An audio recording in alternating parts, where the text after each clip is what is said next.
नहीं कर रहा हूँ, मैं फैक्ट बता रहा हूँ। और इस बार 7वां महीना है, 7वां महीना, 7 और 5 हो गए 12, 5 महीने के अंदर अभी भी हमने टेंडर निकालने हैं, फिर ठेकेदार आएगा, फिर कोई काम उठाएगा, उसमें अभी 2-3 महीने और लगेंगे, 2-3 महीने और लगेंगे, फिर सर्दियों का मौसम आएगा, फिर काम नहीं होगा, फिर पैसा लैप्स हो जाएगा और जम्मू कश्मीर बदहाली की ओर जाएगा। इसकी सबसे बड़ी वजह ये भी है, और मैंने कहा है अकेले आप इस निजाम को बदल पाएंगे? अकेला नहीं हूँ मैडम, जनता अगर आपके लोगों के साथ इंसाफ सत्ता पक्ष एक तरफ है, आप अलग हैं क्या? आप मेरी बात सुन लीजिए, देखिए बीजेपी के लोग सुन रहे हैं, ठीक है, एनसी के लोग सुन रहे हैं ना, लोगों को अलग रख लीजिए, एक लोगों के नुमाइंदे चुने हुए हैं। मैं उन लोगों को बताना चाहूँगा, बीजेपी का 28 एमएलए हैं, उनको पूछ लो कि आप क्या करोगे।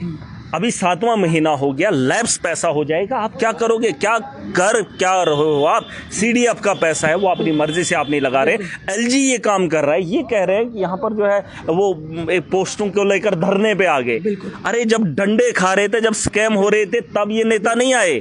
आज मुद्दा बनाना है क्योंकि मुसलमानों की जुबान को रखा है उर्दू की। अरे कोई भी लगे, मुझे कोई फर्क नहीं पड़ता है, लेकिन जो स्कैम एलजी के दौर में हुए, तब ये बीजेपी के लोग कहाँ थे मैडम? तब आपने लाठियां पड़ते हुए नहीं देखी। आज ये बेशरम अगर प्रोटेस्ट कर रहे हैं, मैं कह रहा हूं जो मर्जी करो, वो एलजी के हाथ में है, सरकार के हाथ में ट्रांसफर नहीं है। ड्रामा रचने की क्या जरूरत है? मैं हाथ जोड़ के ये विनती इन लोगों से कर रहा हूं कि आप उसे जमीनी सतह पर लगा लीजिए, सियासत बाद में कर लीजिए। मैं उस चीज से परेशान हूं, मेरे पास सीडीएफ है, मुझे करना है, मेरे पास बजट का पैसा है, मुझे पता ही नहीं है वो कब लगेगा।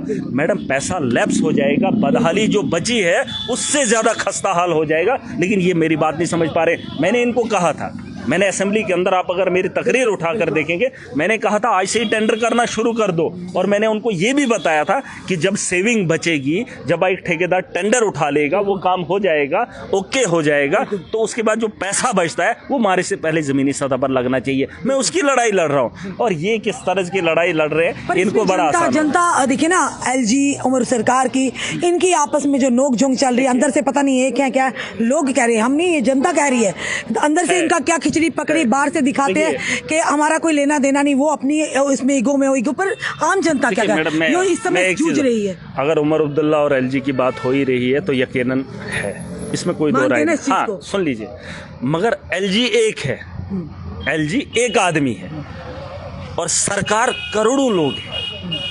हम भारी हो सकते हैं, लेकिन अगर उमर अब्दुल्ला और उसकी सरकार चाहे तो हम जनता है मैडम, हम एक देश का एक इतना बड़ा वर्ग है जहां अगर आवाम को इकट्ठा करने के लिए खड़ा करोगे, उमर अब्दुल्ला लाखों लोगों के साथ सड़कों पे उतर सकता है, और अगर एलजी चाहे तो फौज के बिना उसके साथ कोई नहीं होगा। इतनी आसानी से अपनी कुर्सी छोड़ेगा क्या?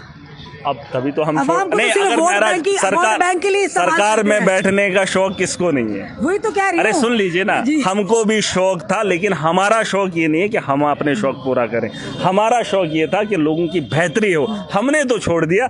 अगर मैंने, देखिए मैं छोटा आदमी हूँ, मैं एक आम आदमी हूँ, एक आम परिवार से आता हूँ, पहली बार एमएलए बना हूँ, और इतना जल्दी फैसले ले लेता हूँ, मैं डिसीजन मेकर हूँ, मैं अपने मफाद के लिए कभी नहीं देखता हूँ। और उमर साहब की सरकार हो, इतना बड़ा राजनीतिक दल हो, और इतनी बड़ा कैरियर हो, अगर इतने बड़े मसाइल हो तो फैसला लेने में देरी क्यों हो रही है? मैं ये नहीं कह रहा हूँ इस्तीफा ले लीजिए, मैं ये नहीं कह रहा हूँ कि आपको कोई और कदम उठाना है, आप सिर्फ खड़े हो जाइए, लोगों को साथ लेकर। देश के अंदर, पूरे देश को और दुनिया देखेगी कि मोदी के शासन में एलजी के होते हुए जम्मू कश्मीर अगर बदहाल है, उस बदहाली को हमको बोलेंगे नहीं। अगर इसके लिए खड़े हो जाएंगे, महाराज उनके साथ सेना तान के खड़ा हो जाएगा। मुझे बताइए।